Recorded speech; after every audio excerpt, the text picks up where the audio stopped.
The government needs to butt out of the church and let us be the church. The government has no say as to what the church does, and pastors need to wake up to that. I can tell you this, that what we need to do is get back to what we saw in the Revolutionary War here in this country. Do you know that only about 3%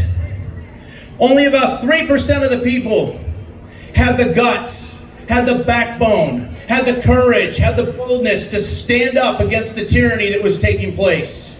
Only 3% put their blood and their sweat and their tears into creating what we know today as the greatest experiment on earth, the nation of America. And I don't want this to be the way it is in Saudi Arabia. I have a beautiful daughter. I don't want her to cover her face when she goes outside. This is America. Enough is enough. We've got people in there right now that can vote, and they can make a change for all of us in this time, and we need them to do it. We need one more to do it. I know this. There's one in there that won't. There is. Manny Perez, absolutely. Gavin Newsom appointee. I mean, come on. But we need to pray, because there are some in there that may. We need to pray, and we need to ask God to put it on their heart to do this work. And here's the fact. If they don't, we will.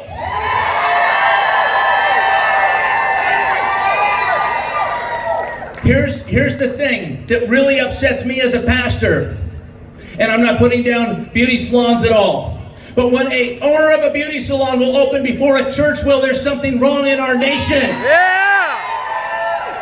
The pastors need to man up. They need to open their churches.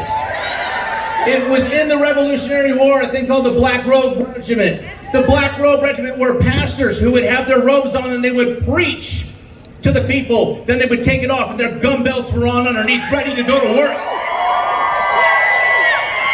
It's time for us as a nation to get fired up. It's time for us, and I'm sorry to say it, but I'm not sorry to say it, it's time for us to act in civil disobedience if they don't make the right call in here today. God bless you guys. Lead us in prayer right now. Oh, yep. Glory, let him lead a prayer for this right now. Let him lead a prayer. You're up. God bless you. They've asked me to lead us in prayer. They've asked me, and I'll tell you, I pray in Jesus' name, so that's what I'm going to do. So, if you would, bow your heads with me, and let's go before the Lord. Father,